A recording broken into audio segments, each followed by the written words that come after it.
Mesdames et messieurs, bonjour et bienvenue à ces 13 heures.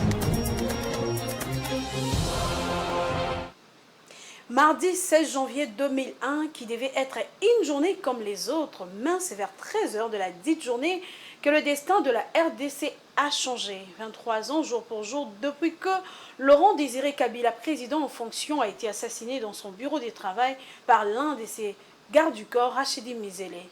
23 ans après sa mort, qui retiennent donc le Congolais de son troisième président. La rédaction de Géopolice Télévision a fait le tour de la ville et a recueilli quelques réactions que je vous propose de suivre.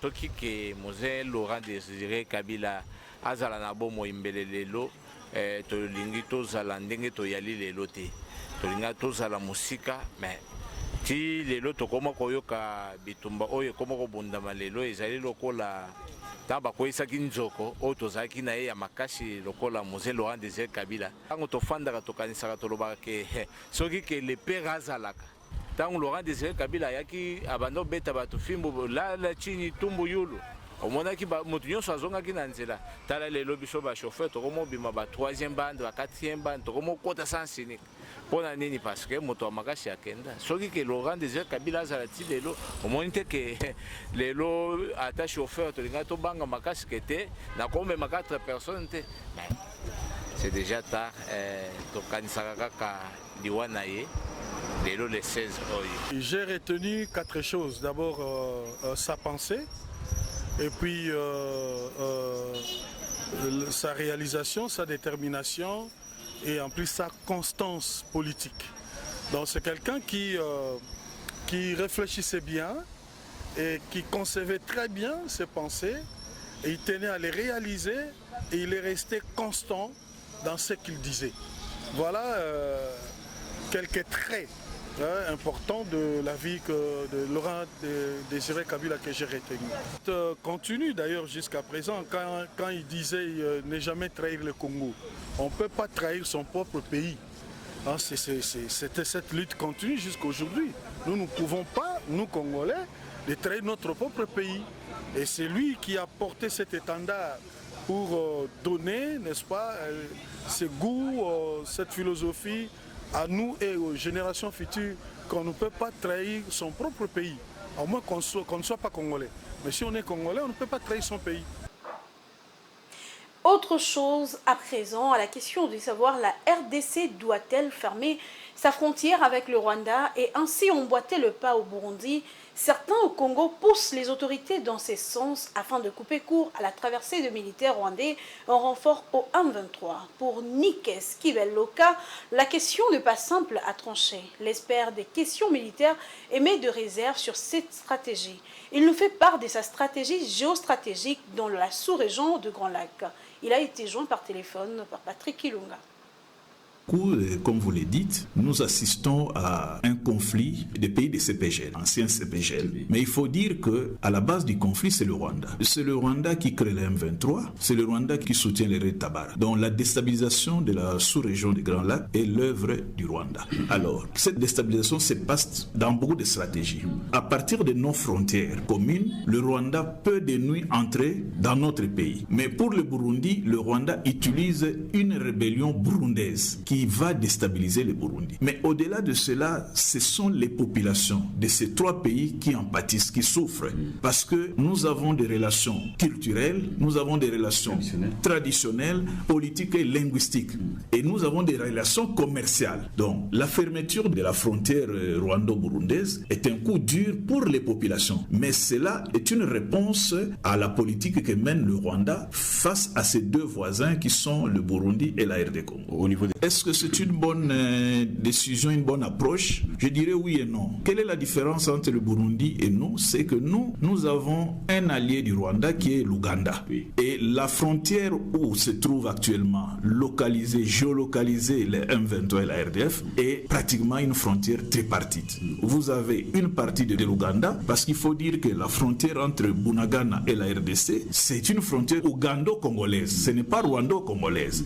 Donc, faire comme le Burundi, Burundi, nous devons prendre en considération l'apport de l'Ouganda dans le conflit qui nous oppose au Rwanda et y réfléchir pour voir dans quelle mesure nous pouvons ne pas. Aussi, vous savez que l'Ouganda a supprimé les visas pour les Congolais d'entrer en Ouganda. Donc l'Ouganda joue un peu le double jeu, joue les piles aux faces, mais il faut apprécier pour prendre une pareille décision et compter le nombre de personnes qui traversent. Le Rwanda comme le Burundi, c'est des petits pays en population. Par rapport à la RDC, la masse de Congolais qui traversent est peut-être plus grande que celle du Rwanda et du Burundi. Donc toute comparaison n'est pas raison, mais ce qui est plus important pour nous, c'est de renforcer notre capacité de contre-offensive pour ramener la paix chez nous. Parce que maintenant, d'ailleurs nous disons, la question en quoi le conflit entre le Burundi et le Rwanda profite à la RDC. Et comme nous avons un allié actuellement qui est le Burundi, nous pouvons dans ces conflits-là en profiter pour affaiblir davantage le Rwanda et mettre fin à cette menace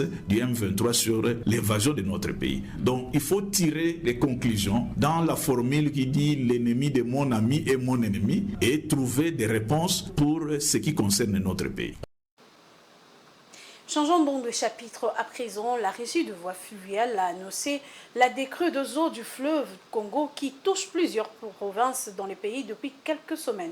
Selon cette structure, la décrue devrait commencer à partir de ce 15 janvier 2024. Suivez cet élément pour plus de détails.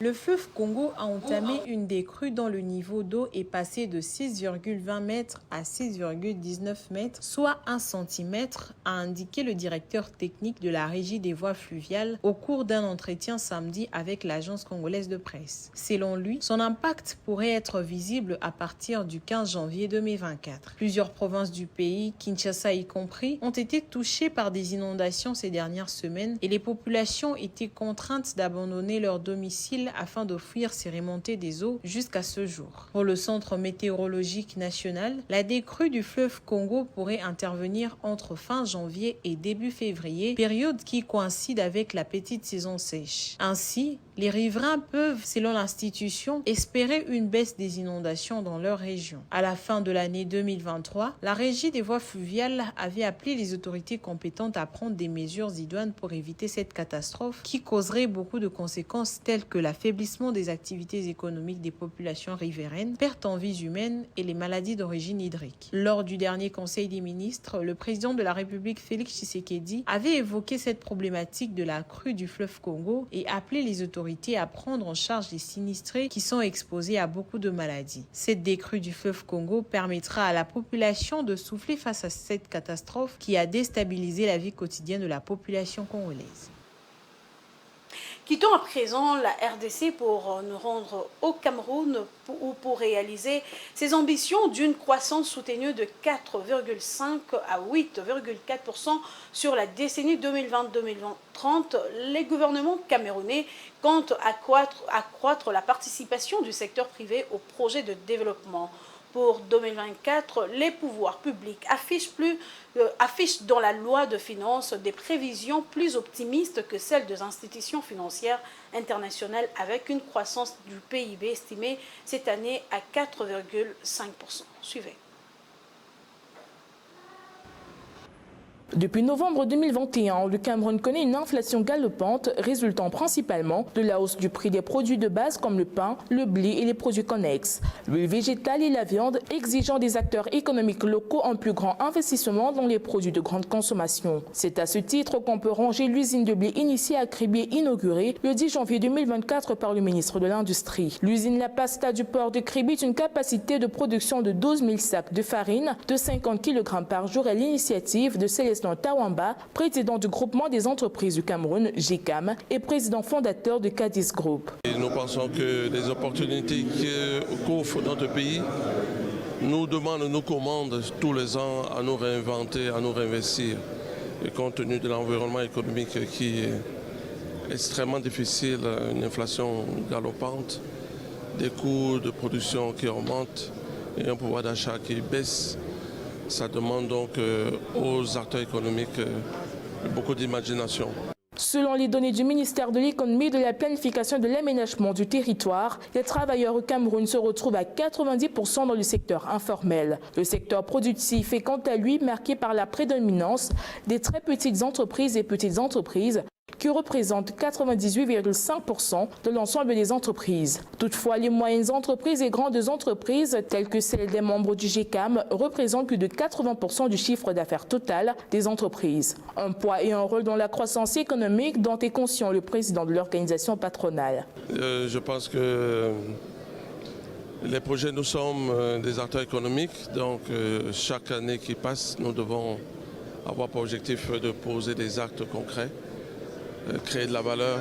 Dans sa stratégie nationale de développement à l'horizon 2030, le gouvernement camerounais compte sur une croissance économique soutenue allant de 4,1% à 8,1% en moyenne sur la décennie 2020-2030. On veut de ramener le taux de pauvreté de 37,5% en 2014 à moins de 25% en 2030. Pour 2024, le taux de croissance de l'économie est estimé à 4,5% selon la loi des finances de l'exercice, contre 4% pour l'exercice 2023 ou encore 4,3% des perspectives établies par le FMI en décembre 2023. La stratégie du gouvernement dans la SND 30 est de susciter un secteur privé fort en créant des champions nationaux dans les secteurs clés de l'économie, en améliorant les partenariats publics-privés avec les grands projets, en relevant à 60% au moins la part de la commande publique attribuée aux entreprises et industries locales.